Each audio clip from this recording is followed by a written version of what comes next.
पुंडलिक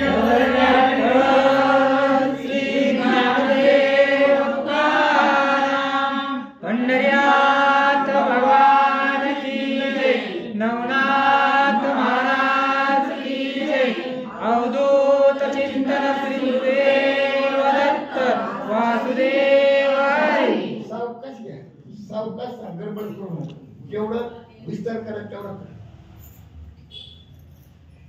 श्री गणेशाय नमः, श्री पांडुरंगाय नमः, श्री प्रभु रामचंद्राय नमः, श्री नवनाथाय नमः।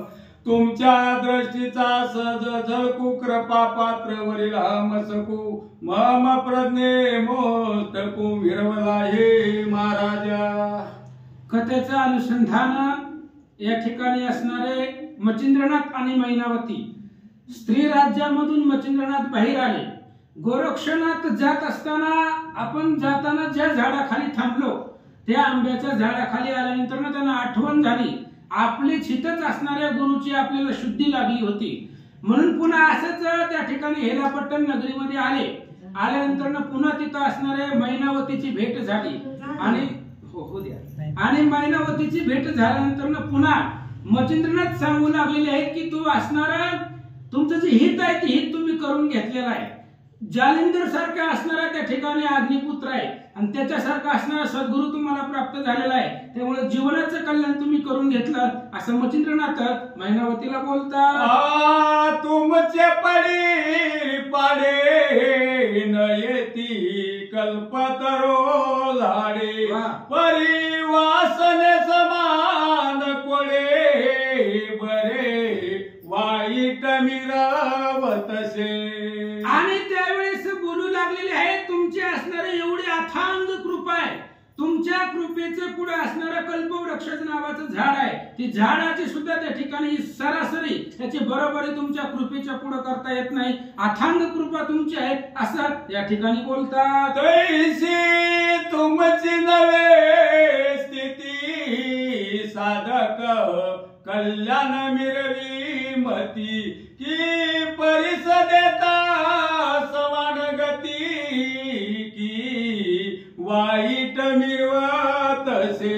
आणि मच्छिंद्रनाथ मैनावतीला बोलतायत जसं तुमची असणारी तुम्ही तुमचं हित करून घेतलेलं आहे, जसं कल्पवृक्ष झाडाची बरोबरी करता येत नाही तसं तुमचं हित कशामध्ये आहे, तुमचं जीवनाचं कल्याण कशामध्ये ते असणारं सार्थक तुम्ही करून घेतलेलं आहे आणि जालिंदर सारखा गुरुचा उपदेश तुमच्यावरती झालेला आहे असं मच्छिंद्रनाथ बोलतात। परिसलोचे करी कणक परी स्वदीक्षेची न तुटे भीक तेवी तुम्ही नव्हेत साधक आपुले समान करिता की।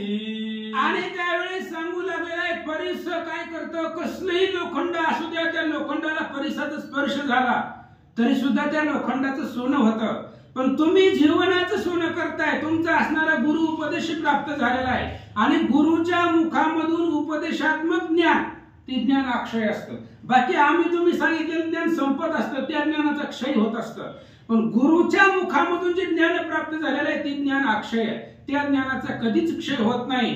परिसाची सुद्धा उपमा तुमच्या असणाऱ्या तुम्ही जालिंदरनाथांचा बोध घेतलेला आहे, त्यांच्याकडून तुम्ही ज्ञान प्राप्त करून घेतलेलं आहे असं सांगू लागले। ऐसी उदर पूर्ण कोटी तुम्ही मिरविता मही पाटी उदार तरी समता ओटी मेघ अपुर वाटत।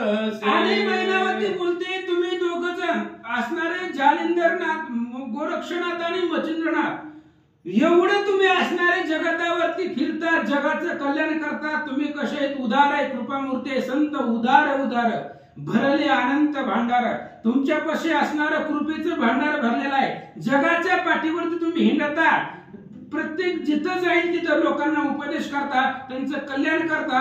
मैनावती बोलतात मेघ उदार मदती लोक परितो अपुर वसरे उदक तस्मात तुमचे औदार्य दोदिक समता पदासी मिरवेना। आणि मैनावती बोलतात म्हणताय, पण पावसाचं कसं असतं, थोडासा कृपणता आहे. जेव्हा पाहिजे तेव्हा पाऊस पडत नाही, आपल्याला अपेक्षा असेल तेव्हा पाऊस पडत नाहीये. पाऊस उदार आहे, मेघ उदार आहेत, पण जेव्हा आपल्याला अपेक्षा आहे तेव्हा तो असणारा आपल्या ठिकाणी किंवा पाऊस पडत नाही. पण त्या मेघापेक्षा सुद्धा दुप्पट तुम्ही असणारे उदार आहे. कारण कसं जरी आला तरी आपण सारिखे करीती तात्काळ, नाही काळ वेळ तया लागी, हा संतांचा गुणधर्म आहे असं मैनावती बोलतात. तरी तुमची वर्णिता स्तुती अपूर्ण से माझी मती, ऐसे मनोनी मैनावती चरणी माता देवी तसे.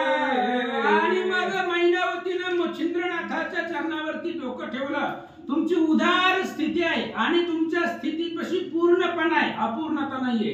पूर्ण असणारे उदार तुम्ही आहात.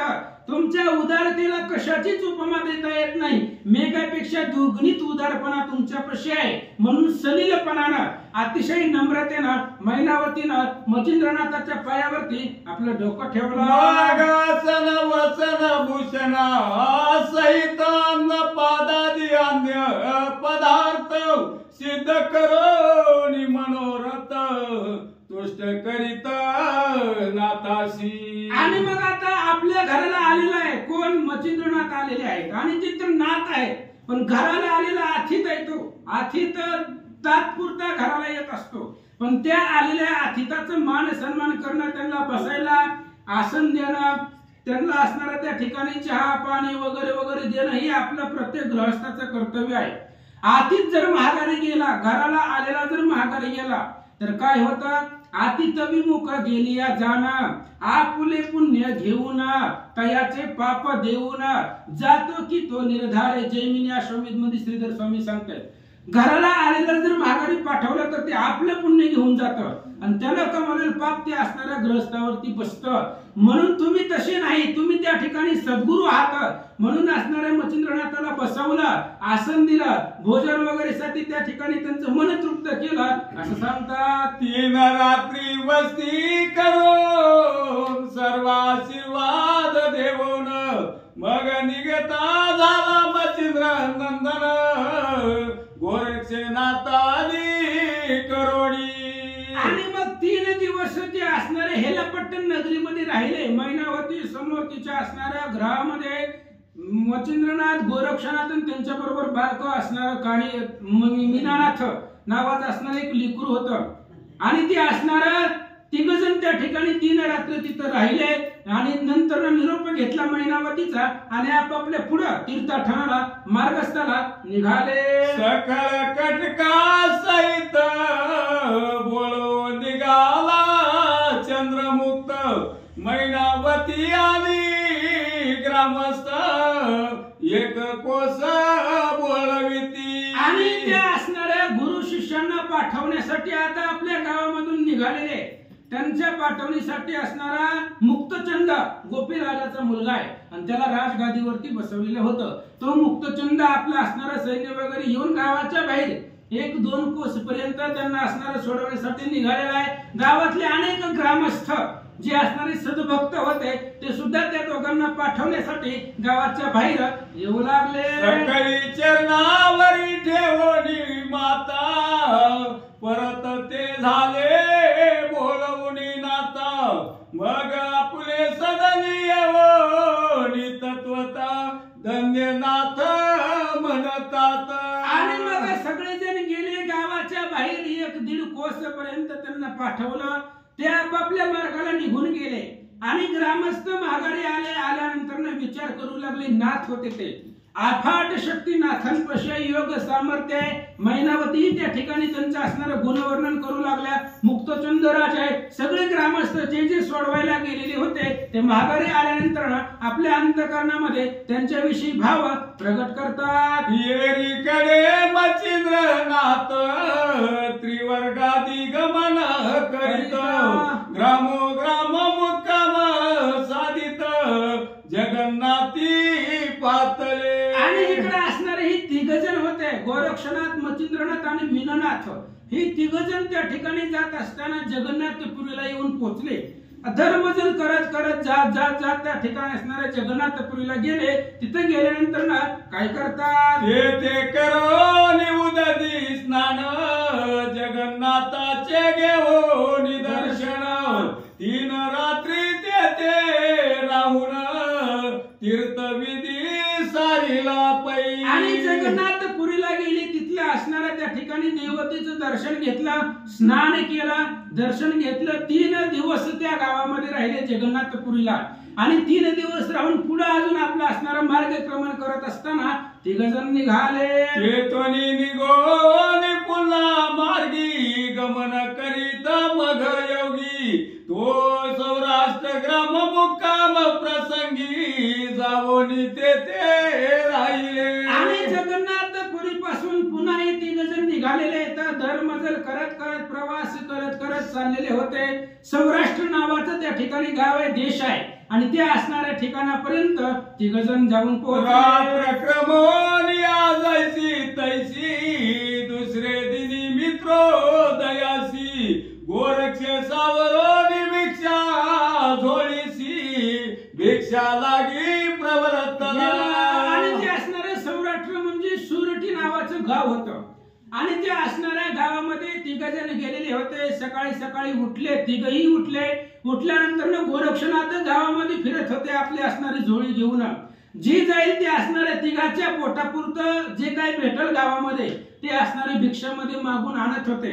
आणि 3ही बसून जेवण करत होते. म्हणून असणारे गोरक्षनाथ उठले सकाळ सकाळ आणि भिक्षेसाठी गावात गेले. भिक्षा मागून या सदनो सदनी परमश्रमोन आला सदनी तो येरीकडे शिबिरास्थानी सैनी असे मीनानाथ.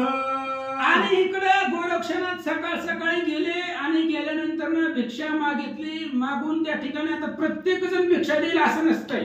कुठं भेटतंय, कुठं नाही भेटत, कोण नीट बोलतंय, कोण टाकून दिलेली बोलतंय, कोण अपमान करतंय, काय असतं आधी त्याचं काय सांगता येत नाही. त्यामुळं जिथं भेटल तिथं जी लोक बोलतील ती सगळं साधू संताला सहन करावं लागतं. योगी पावन मनाचा सहाय्यापराध जनाचा साधू संताचं कर्तव्य असतं. असू द्या.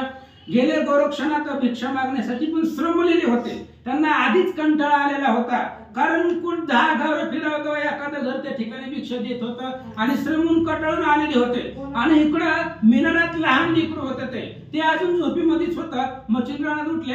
गोरक्षनाथ असणाऱ्या सगळ्या भिक्षा 3घांच्या उदरापुरती झोळीमध्ये घेऊन माघारी आले. तो मच्छिंद्रनाथाने उठवून बैसविला शौचा कारण तो ते संधीत भिक्षा मागून गोरक्षनाथ पातला. आणि इकडे असणाऱ्या आपलं जिथं मुक्कामाचं ठिकाण होतं त्या ठिकाणी मच्छिंद्रनाथ झोपीतून उठले. मीनानाथाला उठवलं. आणि उठवल्यानंतर त्याला शौचालयाला बसवलं. मीनानाथाला आपल्या भाषेत बाथरूमसाठी. आणि लहान लेकरू होते ती, त्याच्यामुळे ती बाथरूमला तिकडे बसलं. आणि त्याच संधीला त्याच वेळेला गोरक्षनाथ दमून आलेले होते, भागून आलेले होते.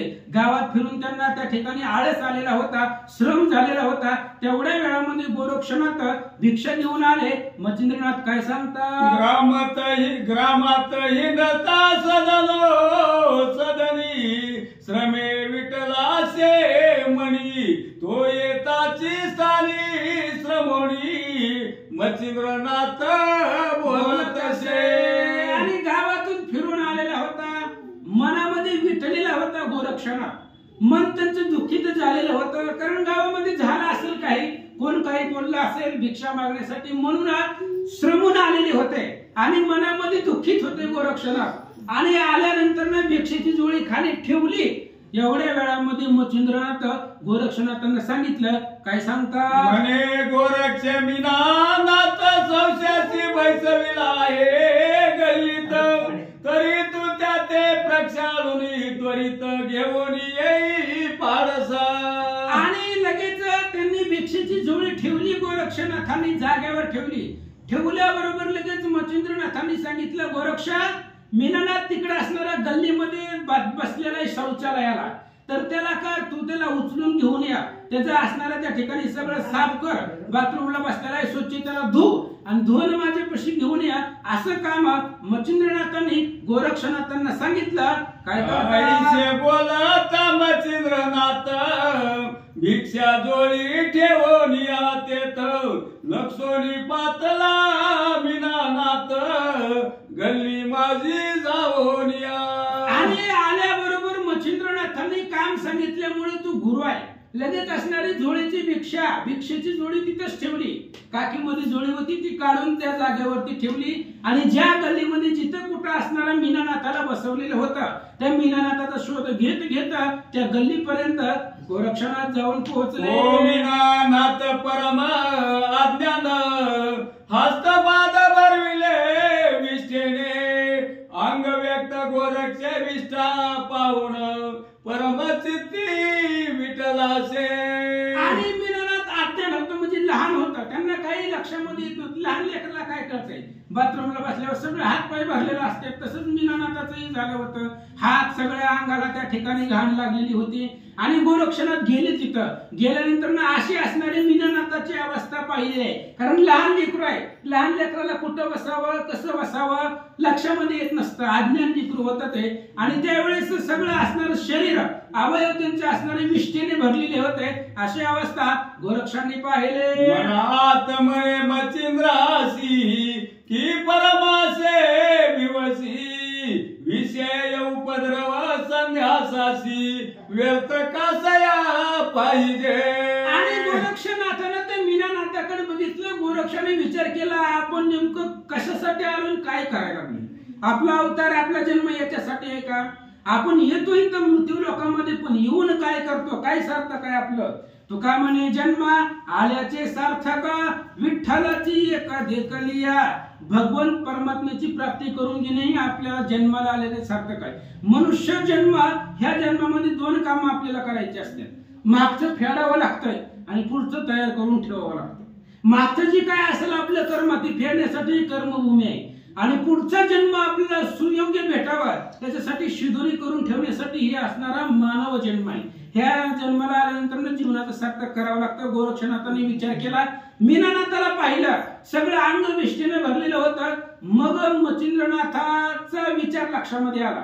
मच्छिंद्रनाथ कोण आहे? संन्यासी आहे, योगी आहे. आणि योग्याला असणारे लेकरं बाळ घर प्रपंच संन्यासाला कशाला लागतो असा विचार गोरक्षनाथ करतात. ही कबरी बारावी न बोलकी कुंकू खटा टोप उडकी देवी मच्छिंद्र मुनी उपद्रवासे की काय आज सुचला हो.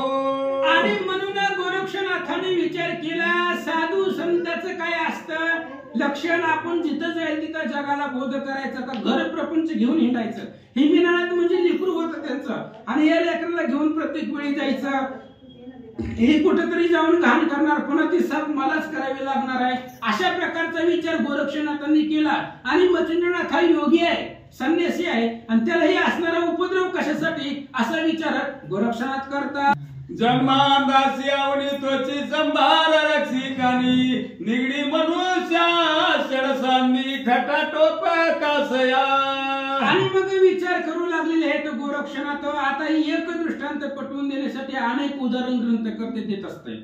आणि जन्मांदाय त्याला असणारे रत्नाचं काय उपयोग आहे, काय घेणं देणं आहे? जन्मापासूनच आंधळा आहे, त्याला सोन्याचं काय करायचंय? तसं आपण योगी संन्यासी तपस्या होत आणि आपल्याला ही लेकरं बाळ घर प्रपंच काय करायचंय असा विचार करू लागले. ही परम भ्याड सोडी सदन शस्त्र संभारा परी संगोपन ज्याचे काय आसन वसन त्या वस्त्रभूषण कासया.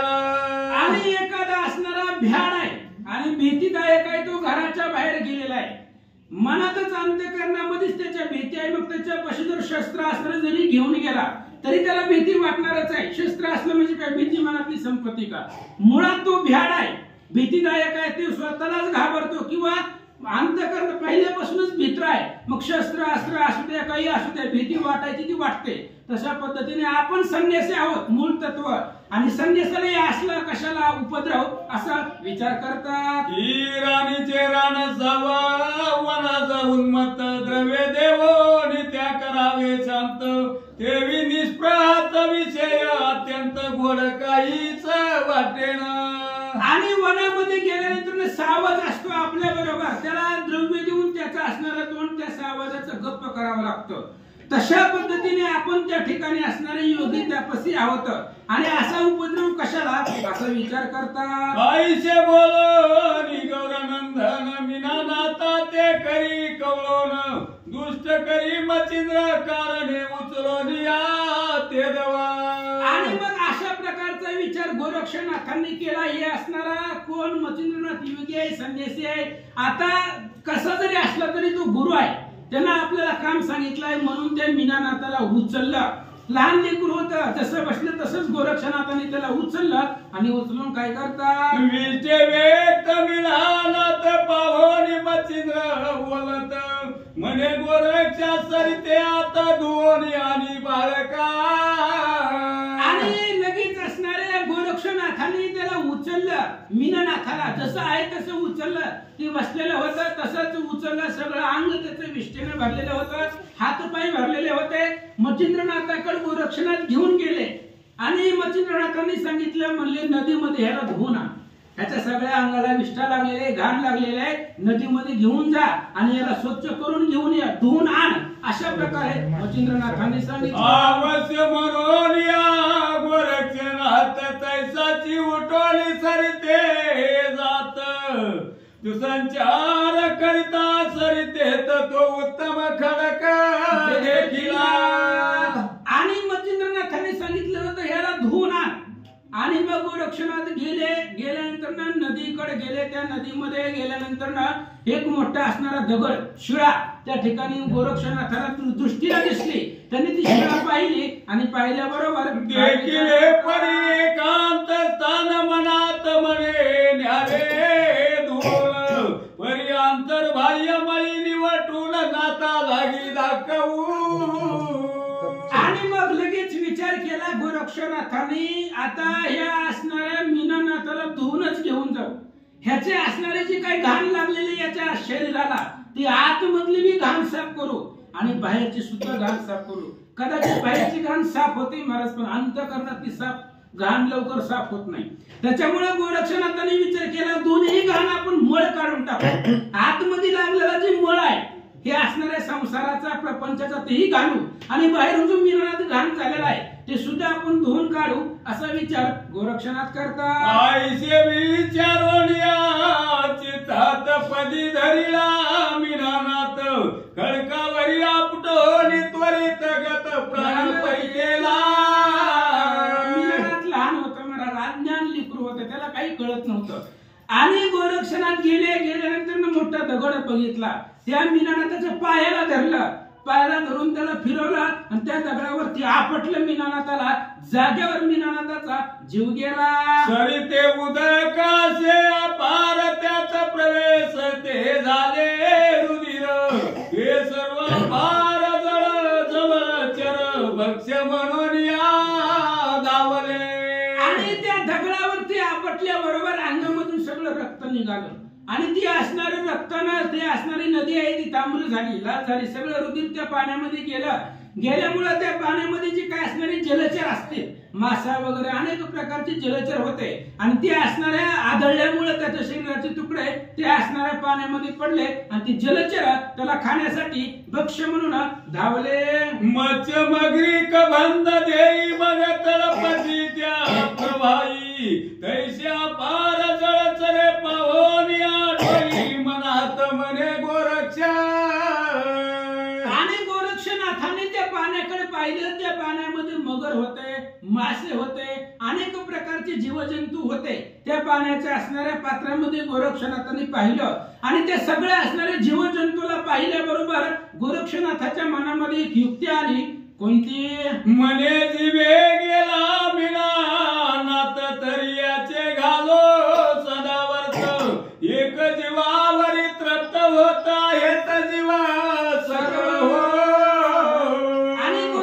मीनानाथाने विचार केला आता मीनानाथ तर मेलेला आहे, मग आता मेल्यावर याचे शरीर बी उपयोगाला यायला पाहिजे ना दुसऱ्याच्या. ही एक जीव गेला, मेला तर मरू द्या, एक मेलेला आहे, पण ह्या एकाच्या शरीरावरती ह्या पाण्यामधली लहान लहान अनेक जीव जगतील. हे असणाऱ्या सगळ्या जीवाचं उद्धारण होईल. म्हणून गोरक्षनाथ काय करतात, आईचा विचार करो निमणी त्वचा घेतली काढोनी रती रती मांस तुकडे करोनी जळचरा ते ओपितसे. आणि बघा लगेचच असणाऱ्या त्या मीनानाथाच्या शरीराचे तुकडे तुकडे तुकडे सगळे त्याच्या त्वचेचे केले. रती म्हणजे बारीक बारीक आपण असणारे तिळा एवढे त्याच्या तुकडे शरीराचे मांसाचे सगळे केले आणि ते असणाऱ्या पाण्यामध्ये टाकून दिले. कारण पाण्यामध्ये अनेक प्रकारचे जीवजंतू होते, मगर मासे होते, तर ती तरी या शरीराला खातील आणि त्यांची तरी तृप्ती होईल अशा विचाराने त्याचे तिळा एवढे तुकडे करून पाण्यात टाकून दिले. उरल्या असती त्या जळात टाकून तेथून उठला नाथ बरी त्या जळ नसे अंत असती तरी व्यक्त झाल्या ती. आणि पुन्हा त्याची असणारी हाडं जी होती ती सुद्धा पाण्यामध्ये टाकून गेल्या, पण हाडं जी होती ती तरंगत नव्हती, ती डायरेक्ट पाण्यामध्ये तळाला जाऊन बसलेल्या होत्या. आणि बाकीचं जे काय असणार पाण्यावर तरंगणार ते सगळं जे काही जीवजंतू होते त्यांनी त्या ठिकाणी खाऊन घेतलं. गोरक्षनाथ काय करतात, ऐसे करिता गौरनंदन मांस ते सकळ गेले आटोन मांस सरल्या तळे पूर्ण जळात ते भक्षविले. आणि मग लगेच अशा प्रकारचा विचार केला, सगळं असणारा मांस त्या ठिकाणी संपून गेलं. जी काही जलचर होते त्या जलचराने ते मांस खाऊन टाकलं. त्याचे असणारी आतडी म्हणजे कातड शरीरावरचं ते सुद्धा त्या ठिकाणी पाण्यातल्या जीवजंतूंना गोरक्षनाथाने खाऊन एक त्वचे रहित भाग काही न ठेवीवर ते अभंग फडकी पवित्र करोनिया चांग त्वचा घेवनिया. आणि मीनानाथाच्या शरीराची त्वचा छोटीशी त्वचा तेवढीच त्वचा घेतली, बाकी सगळं पाण्यामध्ये टाकून दिलं, जीवजंतूंना खायला दिलं आणि तेवढीच एक थोडीशी त्वचा म्हणजे शरीराचं कातड थोडंसं त्यांनी त्या ठिकाणी शिल्लक ठेवलं. तीच खडकावरती गेले, ती कातड आतून बाहेरून सगळं स्वच्छ धुतलं आणि पुन्हा मच्छिंद्रनाथाकडे निघाले. चालला परी तो सदनी त्वची विनी नसे मच्छिंद्र मुनी शांभवी आता बाजार भूमी संचरलाचे महाराजा.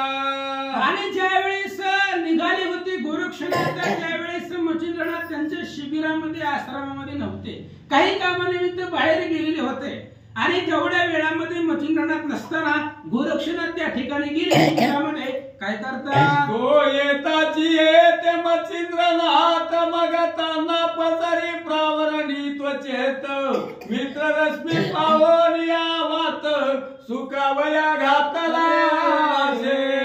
आणि आले गोरक्षनाथ आल्यानंतर मच्छिंद्रनाथ त्या जागेवरती नव्हते आश्रमामध्ये. मग त्यांनी जे कातड आणलेलं होतं मीनानाथाचं तेवढं थोडस छोटस कातड धुवून आणलेलं होतं. आणि आणल्यानंतर ना आपल्या दरवाजामध्ये किंवा शिबिरामध्ये एक दोरी पाहिली आणि ज्या दोरीवरती सूर्यप्रकाश पडेल वारं मिळेल अशा असणाऱ्या दोरीवरती ती कातड सुकवण्यासाठी गोरक्षनाथांनी टाकला. तो येरीकडे मच्छिंद्र नंदन शांभवी आला शे घेऊन कदा न कोणता सिद्ध करून आसनावरी बैसला. आणि इकडे मच्छिंद्रनाथ त्या ठिकाणी असणारा बाहेरून आले. आल्यानंतर त्या ठिकाणी पुन्हा जी काही असणारं आपलं आसन आहे तप करण्याचं तपश्चर्या करण्याचं योग धारणा करण्याचं आसन त्या आसनावरती मच्छिंद्रनाथ जाऊन बसले.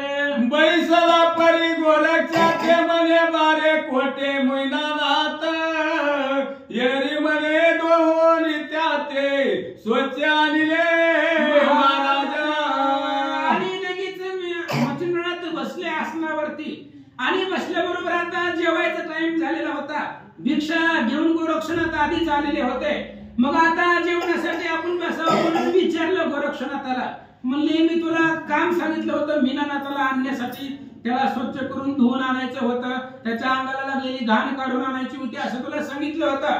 मग मीनानाथ कुठे आहे, मला दिसत नाही, दाखव असं मच्छिंद्रनाथ विचारतात. मच्छिंद्र म्हणे आणले परी कोटे ठेविला न दिसे नेत्री येरी म्हणे ताना